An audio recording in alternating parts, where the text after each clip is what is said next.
my first step ever podcast, and I am Ishani Nigam, your host and producer of the podcast. This podcast is made for all the disruptors around the globe who know that they are made for something, for that one thing, but fear of embarrassment, fear of rejection, the fear of fear itself holds us back at some point in time. But hey, those are the only milestones that if we cross, we are there to take our first steps. So, welcome on this journey with me where I interview people from across the globe so that they can share their story, their challenges, and you know that even you can surpass yours. Well, what are you waiting for?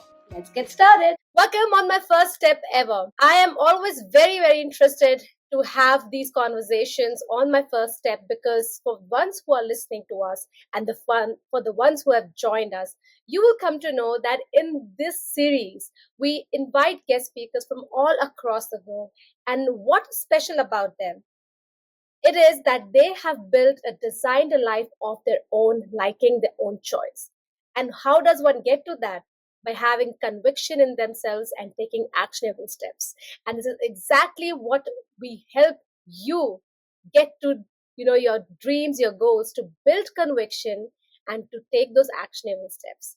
So on this journey of my first step ever, I would like to welcome another gem who is going to take us through her awesome story.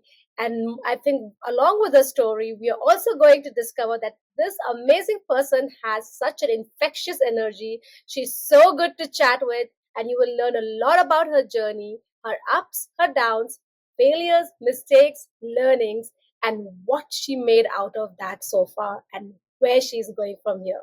So please join me in welcoming an amazingly awesome person that I've met, a human being so candid, so real. Please join me in welcoming Chanelle Le Roux, all the way from Australia. Hi, Chanelle. Oh, hi, Ashani. Thank you so much. That is such a beautiful intro. I don't blush often, but you made me blush. Thank you for your kind words, and thank you for inviting me to speak with you today. I'm very much looking forward to it. It's completely my pleasure, and I would say this is just a reflection of how you made me feel when we interacted a couple of weeks ago, so I can definitely say that. So, when I met you, you were there delivering a very impactful and insightful session, a workshop on content messaging, very strategic, very insightful, and how does one really get to the point of, put across the message to their audiences. Yeah. And the way that you delivered was amazing. So we will come to, that who you are, what you do as a profession. But over here, we are actually discovering the kind of person that you have become and now what you have created for yourself. Now, before that, let me give a little bit of a sneak peek about yourself to our listeners today. So Sure. Chanelle is the CEO of Ninki, and she's a digital marketing specialist and a consultant. But how did she get to what she is today? A little bit more sneak peek into that. Chanelle has been in the digital marketing industry for the last 19 years, and she is doing very well for herself. Although she has revealed her age on LinkedIn, I would let you to go and have a look. Actually, I shouldn't be saying this, but I haven't updated my LinkedIn for a while, so I'm even older than what I am on my LinkedIn. Just leave it. Happy to share. I'm 35 and look older because I have my own business. So if you want to keep your youth, don't run your own business. Before Snapchat, Instagram, and pretty much everything else except banner ads and Google. Now, her career has evolved with industry constantly adapting to change and organically growing in new directions. And she had roles behind the screen and in front of the clients and worked with big brands and small businesses and embraced technology, mastered creativity, realizing that these two things need to coexist to be effective. So working for several amazing brands in content marketing, in digital marketing. But before that, as she mentioned, even these things came into being. She was there on the ground, meeting clients, doing sales, being the creative person that she is, and now being self-employed, running her own business. And how? So Chanelle, let's dive into your story from the very beginning. Please take us through where were you born? What was the kind of environment and the family and the surrounding that you grew up in? Let's say, your first 10 years that you could take us through.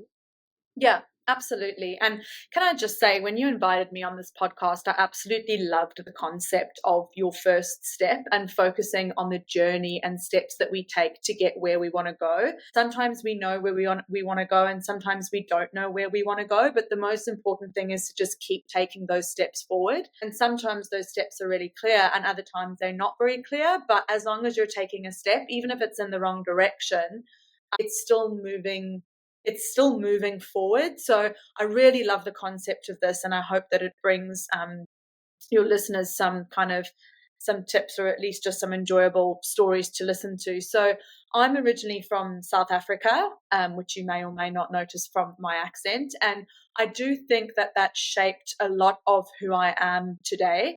In South Africa, I grew up as a privileged white woman, so I'm not complaining about anything at all. But we do grow up surrounded by poverty. So it's it's got a lot of third world, characteristics. And I remember growing up and being so close to seeing that poverty that automatically I just knew that if I didn't want to be in that sort of position in my life, I would have to apply work ethic to make sure I don't end up on that position. And I may ruffle some feathers here, but it was one of the things I noticed when I moved to Australia, is that I thought Australians were quite spoiled because they're quite sheltered here on their little island and don't really know what it's like to be in countries like India or South Africa or wherever it may be. So I think that growing up in a third world country definitely taught me the work ethic that I have, because you can see just how bad things can be for somebody if you don't have the means or the opportunities to take your life where you want it to go. And the people who are homeless in South Africa, that's just a result of our government and all that sort of thing. But I think that was the first thing. The second thing is I'm very, very grateful to have grown up in such a wonderful family. I learned a lot of my work ethic from my mom and my dad, particularly my mom. Well, I think I got my entrepreneurial spirit from my dad, who's no longer with us now, and I got my work ethic from my mum. My mum used to, she owned a dance studio. She was a teacher. She would teach aerobics. She did, and we weren't well off growing up. We weren't poor by any means, or not as bad as some other people. But seeing my dad work as hard as he did, and my mum work as hard as she did, and my dad coming up with all these different ways he could make money just to keep feeding us, that was again something that instilled in me the importance of commitment, dedication, showing up even if you don't want to, showing up even if you don't feel like it, working hard, all of those sorts of things that, you can be the smartest person in the room, but unless you've got work ethic, that intelligence means nothing. And I like to use an example of, I don't know if you have this where you're from or in Australia, but we have prefects. Did you have prefects in school? We did. They were just called something else, but definitely prefects. Yeah, so it's essentially like the cream of the crop from the highest grade in school that are selected to be prefects, that are supposed to be like the perfect examples, I suppose, and they're supposed to be almost like mentors for the younger students. And I remember the way that they chose mentors or prefects back in the day was really based on hard skills. Were they good at sport, and were they good at academia? Now, I wasn't good at sport, and I wasn't in the D class, but I wasn't in the A class. I was at the top of the B class. But what they didn't acknowledge is things like soft skills. And when I look at the prefects from my year in school, a lot of them haven't really gone as far as some of the people who were in the D class, because the people who were in the D class, they had exceptional work ethic. So when I interview people for my company, I don't just look at their hard skills, because you can often teach hard skills. I look at their soft skills. Are they going to work hard? Are they going to be reliable? Are they going to be able to motivate themselves? Are they going to have grit and determination? Are they going to have resilience? Those are very, very important. So I think growing up in South Africa, growing up in the family that I did, and then also being exposed to like ways that people were measured that I didn't really agree with, I was like, well, I wasn't in the A class and I wasn't good at sport, but look at where I've come just with all of the skills and the soft skills that I do have. So that's a little bit about sort of where I grew up and a little bit about my family, and I think what set me up for success today. I can certainly keep talking about, skip past high school a couple of years and then what I ended up doing after high school. So basically, I wanted to be an actress, and I am still a part-time actress. So I'm a theatre actress. I don't do it that much anymore because I'm so busy, but I wanted to be an actress. So my plan was to move to Cape Town. I'm from KwaZulu-Natal, but I wanted to move to Cape Town, work as a waitress, save up some money, and then use that money to go over to America and become an au pair looking after kids. And then while I was in America, try and crack into the acting industry. But I fell in love with Cape Town so much, and the place where I was waitressing, they offered me a full-time job working in their office. So I said yes, worked there for a couple of years, and again, they hired me. I was just a waitress, and then they loved my personality enough that they said, well, what if we give you a full-time job? So again, the soft skills coming out with your confidence and your personality. And then it just so happened, and this is luck. I think that we make our own luck. I don't believe in luck. I think you have to work very hard. But I think this is the one instance where I did have a bit of luck. My neighbor was working at a company called Acceleration, and I owe a lot of my success to Acceleration because that was where I learned a lot of what I like, a lot of who I am today. She said, my company's looking for a trafficker. And if I had to say that now, I don't think they're even called traffickers. I think they're called campaign managers. Trafficker, essentially, if you see banner ads on websites, a trafficker puts those banner ads there. They upload the creative, they target the banner ads to who they should appear to, and they put them on different websites. I knew nothing about digital advertising, marketing. I didn't have a marketing degree. That's the other thing which I could go on and on about. I don't think you should finish school and go straight into getting a degree unless you're sure about what you want to do with your life, which not a lot of people are at the age of 18 or 19. Take a couple of years off and have a little bit of fun and figure out what you want to do, because the last thing you want to do is jump into studying, spend all that money, and then find out it's not something you want to do. Unless you're sure you want to be something like a dentist, a psychologist, or a doctor, where it is going to take a couple of years of studying, then definitely go for it. But otherwise, take a few years off, take a gap year, travel. I've traveled to over 52 countries. I highly recommend it. But yes, going back to the story. So she said they needed a trafficker, and what they needed was, they said that you just need to have an HTML course. You need to do an HTML course. So I did one online, and then I rocked up to the interview. I was 19 years old, and I said to them, I know I'm very young and I don't know a lot about what you do just yet, but I'm very smart and I'll learn very quickly. And those were my exact words. And I got the job. And it was because I think I was authentic enough to not pretend like I knew everything. I really believe that it's not about what you know, it's what you have the capability of learning. That is far more important. I don't need to know that you know everything. I just want to know you've got the capacity to develop. That's far more important to me. So I got the job and I worked there and I did exceptionally well. And they transferred me to work in their office in Argentina, in Buenos Aires.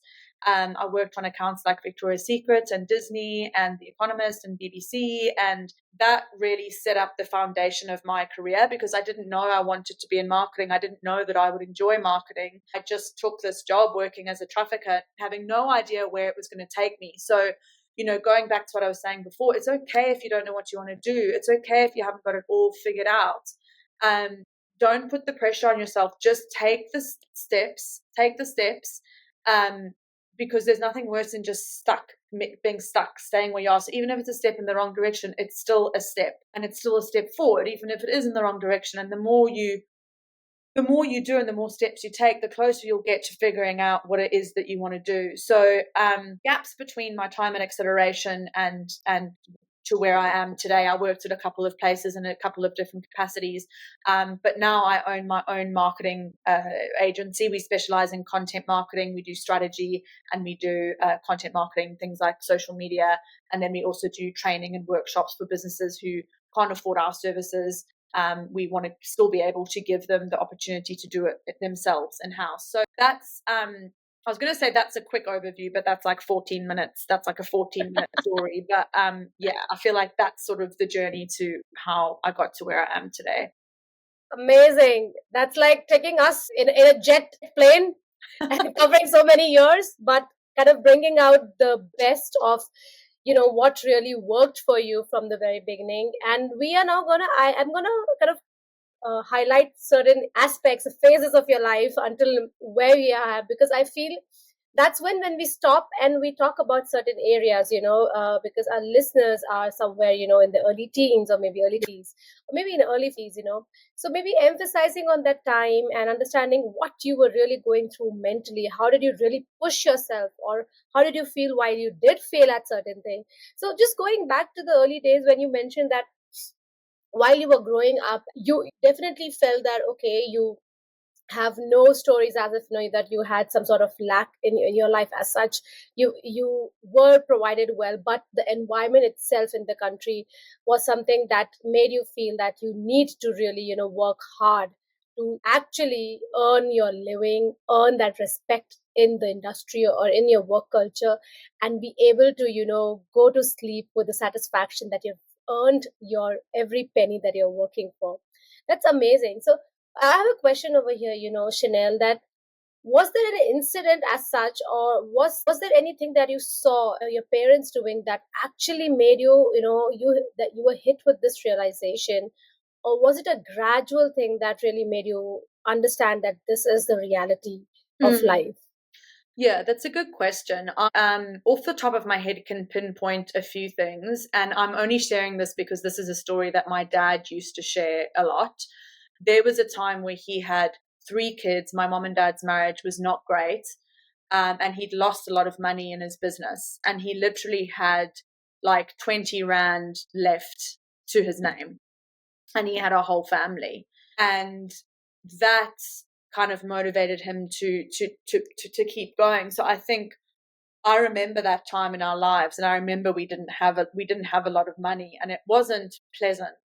My parents gave a lot to us, we never went without, but I knew we didn't have as much money as some other people, and I just thought, I don't ever want to be in a position where I'm struggling financially. And ironically, money's not that important to me. I'm actually quite a terrible businesswoman in a lot of ways, because I'm not motivated by money. I'm motivated by helping people, and money is a byproduct of that. But I just remember going, oh, I never want to be in that position where I can't afford to feed myself, or help my kids, or whatever it Yes. was.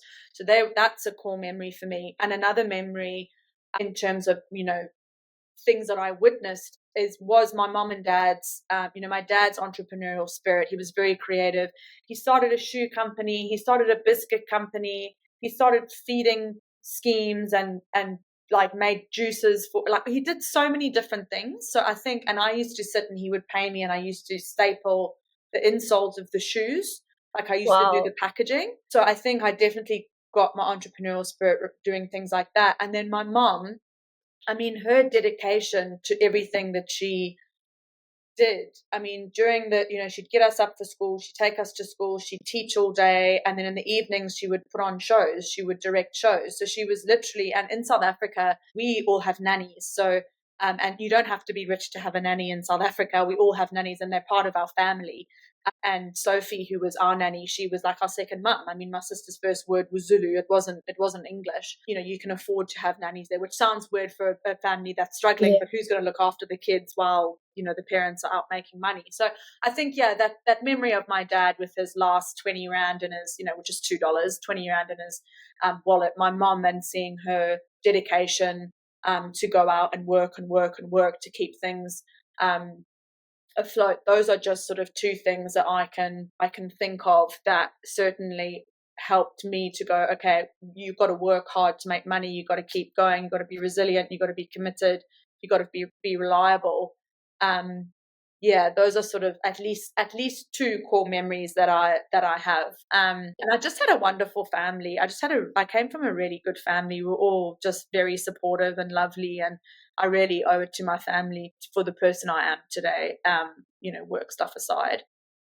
I love this, Chanelle. I think it is the greatest prized possession for any parents to hear this, that their children were brought up well, and that they do feel connected to their parents, and they're inspired by their parents. I think this is the best thing that you can feel as a parent, and even as a child, I would say, having a family, being connected in many ways is a best and the greatest source of strength wherever you are in the world. I also love the fact that, you were observing things and you were also making a mental note of it, understanding what is the consequence of it, and that, okay, this is my reality now, but this will not be my reality going forward. You had that courage in your mind, and you had that resolve that, that you will make a change for yourself and for your family, for everyone going forward, and things would be different.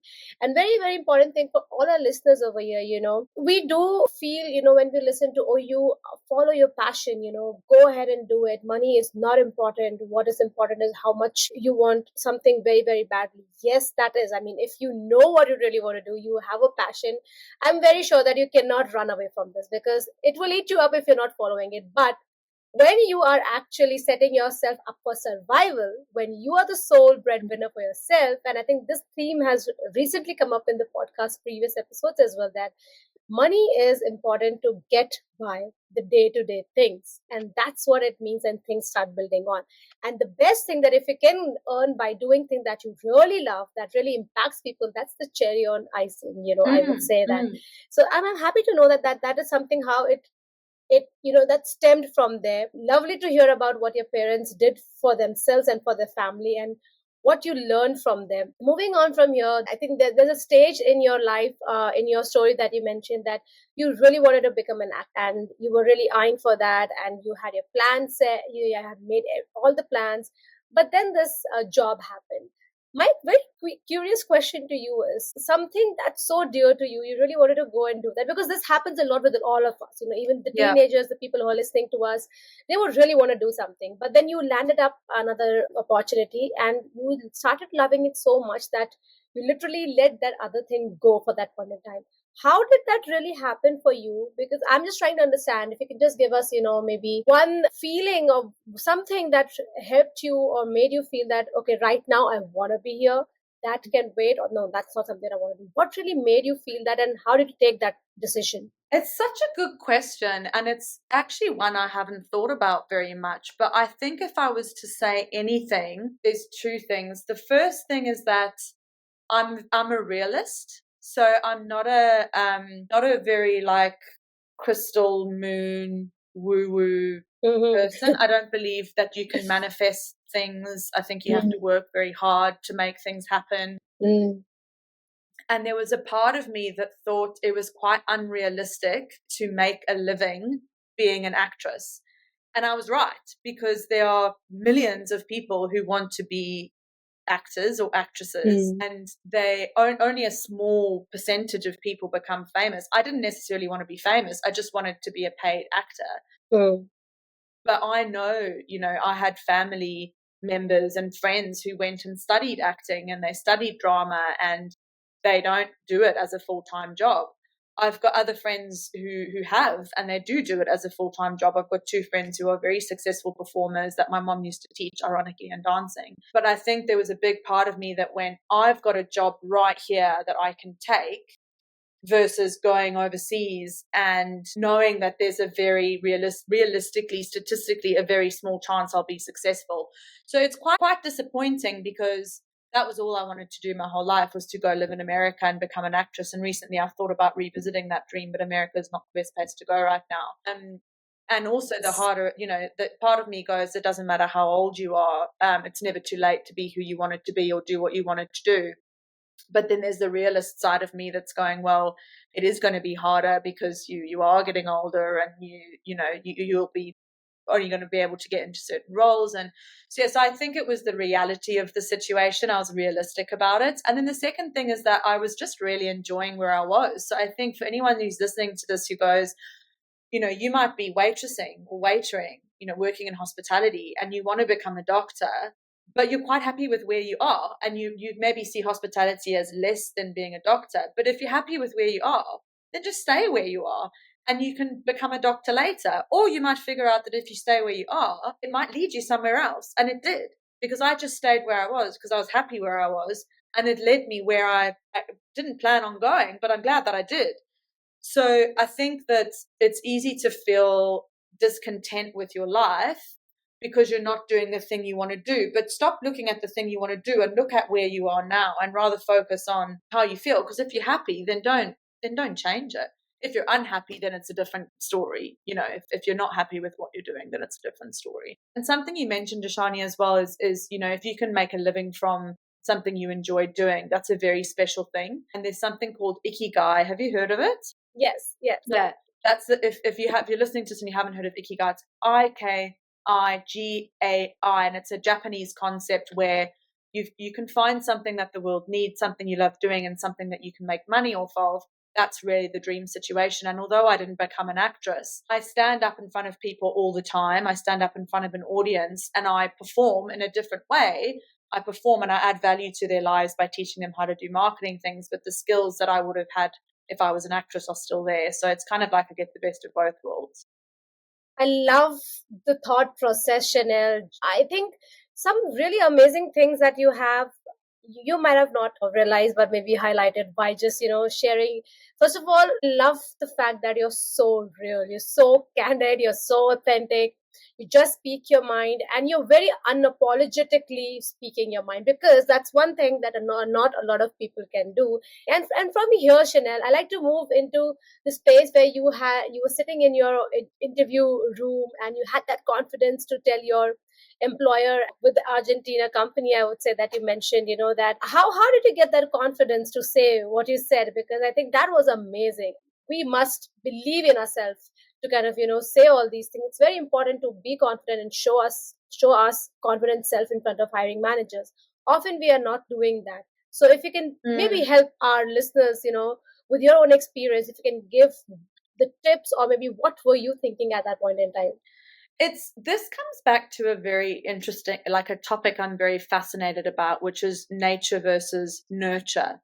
So are we born with, was I born with confidence and belief in myself, or was it something that I learned from somebody in my family or through something that I went through? And I believe in both. I think that, and that probably does sound a bit woo-woo, even though I'm not a woo-woo girl. I think that we maybe are born with some special skills and soft skills and talents. But again, I look to my family and I just think, my mom was such a confident, capable woman.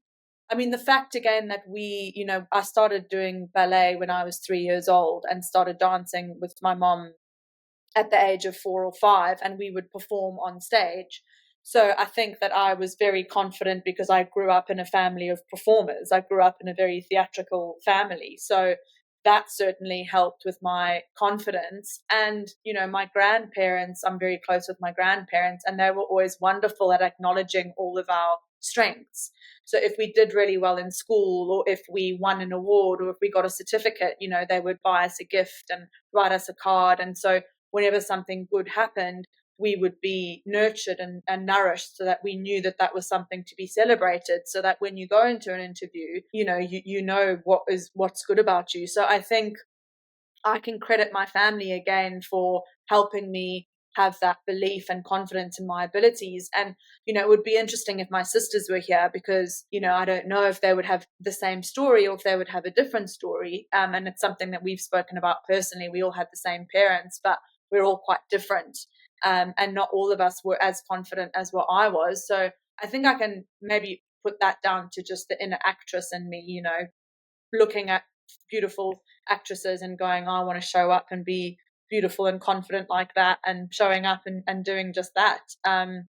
So I think if you're listening to this, take a moment to think about what you're good at. Like, I'm really kind, I'm really passionate, I'm really smart, I'm very thoughtful, I'm very empathetic. And again, those are all soft skills. But, if you're very empathetic, you might be a good marketer. Like, empathy is a really important part of marketing. You have to put yourself in other people's shoes all the time to sell products and services to them. Or, if you're very kind, you might be good at working at a non-for-profit, or, as a teacher. Or if you're very compassionate, you might be good working in, as a nurse or something. So take a moment to just write 3 to 5 things about yourself that you really love or that you think you're good at. And even if they're soft skills, it's a good place to start to then go, okay, well, what can I do with those soft skills? And there's lots of online courses that you can do where they ask you questions and then they tell you what industry you should be in. So have a play with those. I don't know how good they are, but if you're really, really stuck doing that or talking to a career specialist is, a good thing to do. But yeah, so I think my age, I was 19 years old, so I was full of moxie. Yeah. My family, and maybe just and I hope, I don't think I'm a narcissistic twat, by saying I've got confidence, but yeah, I'll say it's not me, it's my family. They just instilled that in me. Yes.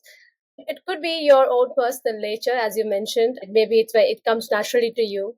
But there's something that you mentioned in this entire journey that you just kind of mentioned that stuck to me was that I wanted to show up.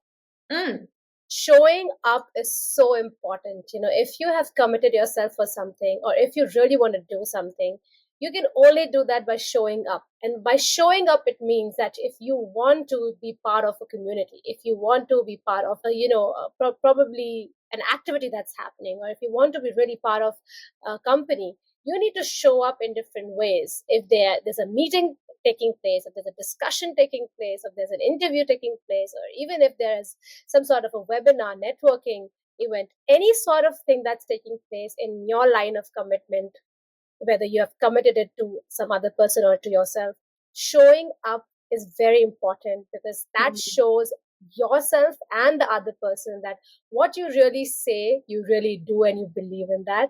And it really amplifies. So thank you so much, Chanelle. I think it has been such an amazing time speaking with you, getting to know you from your childhood days, where you come from, and you have such strong work ethics. More than that, as a human being, I would say, it kind of trickled down to you as on a personal level as well. And I love the fact that you give it so much to your parents, your family, which is obviously true, because that's they led by example, and you observed that very, very quickly, I would say, and implemented that in your own life. But before we wrap this episode, I have, I think, one or two more questions, because I feel that would be very, very interesting for our listeners. Of course. And the one thing that I want to ask, that now that you were through your interview, all that enthusiasm kicked in, they loved you for what you were. Now you're in a job that you have no idea about. Yes. So this could be a situation for a lot of our listeners, okay? You are through a job that you really want to do. You know that you have it in you. You have yet not proved it in theory to other people or in the past, but this is your chance to, kind of really grasp everything. How did you go about navigating that time where you had no idea? Yeah, it's a really good question, and I have to again give credit to somebody else. Obviously, I will take some of the credit, but Acceleration, the company that hired me, they had an exceptional onboarding and training program for all new employees, which is something that I now have in my business. If you're a business and you're listening to this, make sure that you onboard your employees correctly. You make them feel comfortable, you give them everything that they need, you set them up for success.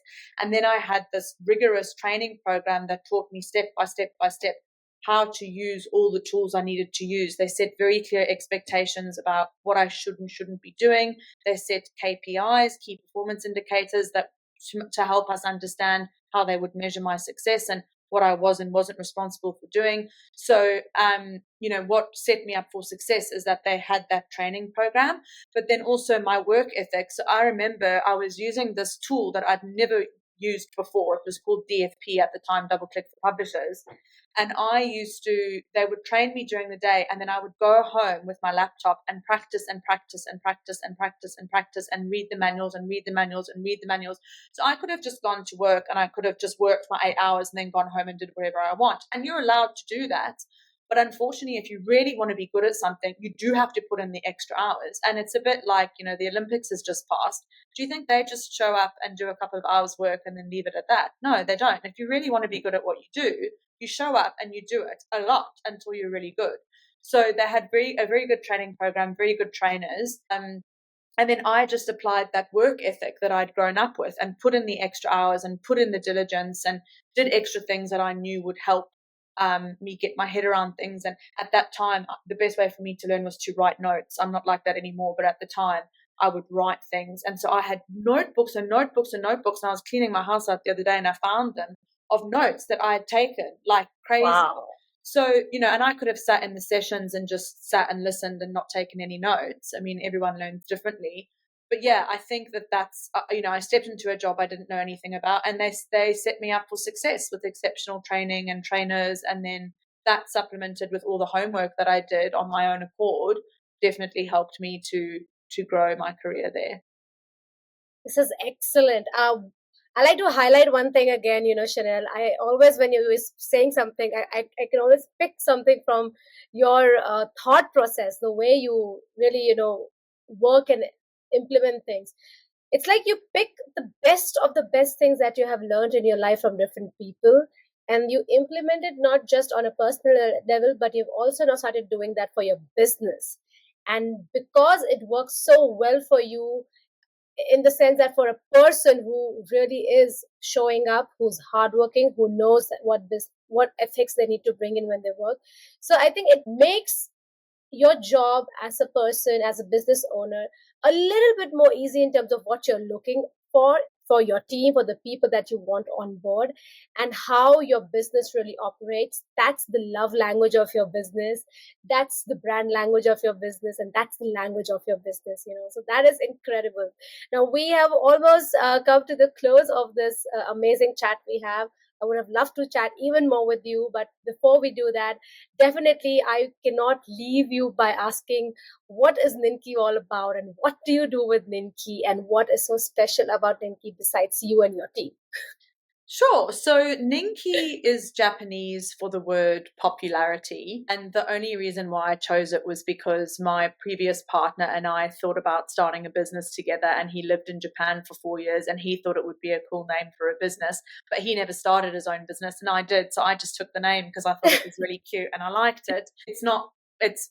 I sometimes wish I hadn't called it that because people think my name's Nikki. Or if you search for Ninki, then Nicki Minaj comes up, and that's a very hard thing to compete with from an SEO perspective. But essentially, what makes us different, I suppose, is we're not a full service agency. So a full service marketing agency will do websites, paid ads, online, offline, social media, they'll do everything. Whereas we just specialize in one area of marketing, which is content marketing and then strategy. So going back to what you were saying before, Shani, about specializing in something, highly recommend that is for the listeners that they think about what they might like to specialize in, because back in the day, you could be a generalist marketer and you could kind of know everything there is to know about marketing. But because marketing's become so convoluted and there's all these new platforms like Snapchat and TikTok and whatnot, it's really far better if you specialize in one particular area of marketing. And we chose to specialize in content marketing. So there's two arms to our business. There's a managed services side. So if you're a business and you want help with your social media or your marketing, you can pay us to do it. Or if you are a student or a budding marketer or a business owner and you want to learn how to do it yourself, then you can pay us for workshops, coaching, and consulting. So that's essentially all you really need to know about us. And I think that, you've mentioned this a few times, and it's something I'm very proud of our company culture. And I think that our company culture just reflects who I am, which is an authentic person. I think that that's really important to find it for yourself, your authentic self. And I know that that's like a really cliched thing to say, but there's nothing more unsettling than talking to somebody who doesn't really know what they're about or who's trying to cover who they really are. So, I swear a lot. I am very loud. I am very boisterous at networking events, but that's how I am in real life. I think it's a bit unsettling when you start working with people and they don't behave. I mean, obviously you don't behave exactly the same, but yeah, I think what makes us different and special is our work ethic and authenticity. So the values of the company are certainly anchored in my values as a person. Amazing. I think this was one of the most interesting, insightful, and very lively chat with my guest speaker. And I have loved hearing not just your journey, your story, but the mindset that you have developed, the thought process that you have developed. There's a why behind everything that you do. And it seems like you've been very observant throughout your life, and you've picked things up, tailor it in such a way that is now making your life better in a way, the way that you want it to be. It's designed the way that you want it to be. And I am very happy for the fact that you appreciate and you do give credit and remember those people who have been part of your journey. Being grateful, being appreciative, and acknowledging people who have been there is in your journey is very, very important. And also that keeps you grounded and humble, that I can definitely see. And not just you, I met your team member as well the other day, and I couldn't say that you guys are, any different. So I think you've done a really good job on that end of building that team culture. Very, very happy to meet you. Just before we take your leave, Chanelle, and we say goodbye to you for today, please leave our listeners with a quote or a saying that you really resonate with. So I think that my favorite quotes change depending on what I'm going through in my life. So I have different quotes for different things and different times in my life. But one of my favorite quotes that I actually came up with, which is make failure your best friend. Failure is such an important part of success because you don't get to a place of success without failing. So once you get comfortable with the fact that you're going to fail as part of the process, and it's okay because every time you fail, you learn, and you don't grow unless you learn, and you don't succeed unless you grow. So make failure your best friend. Don't be afraid of it. Embrace it and take it as a blessing that you can fail, because every time you fail brings you one step closer to finding out what works or finding out, what it is that you want to do. So that's the quote that I'll leave you with today rather. But it's been such a pleasure talking to you, Ashani. You're a beautiful, beautiful lady, and so kind and thoughtful, and all of your words have been so lovely, and you interview very beautifully, and it's been quite cathartic for me too to go through all these things. So thank you so much for your time. Lovely. Thank you so much. Likewise, I had an amazing time with you, and I'm sure everyone listening to us has got a lot out of this particular chat, not just in terms of creating some actionable steps, but also the kind of person that they want to become and who they want to show up as in their life as well. So thank you so much for joining us on my first step ever. And to all my listeners out there, I will leave a link about Ninki and more about her in the show notes. So do check her out. I know that you're interested. And as I always say, start believing in yourself and keep believing in yourself. Until we meet next time, see you. Please do give ratings and please do write your comments. And you can directly reach out to me on my first step ever _IN. That's my Instagram handle. A little about myself. I have always loved performing on stage, acting, speaking, and just emoting myself. So I use these mediums different ways so that I can connect with people, help them, empower them, infotain them, which is to inform them and entertain them. If you would like to collaborate for any opportunities, more than welcome to connect with me on my Instagram handle. Thank you.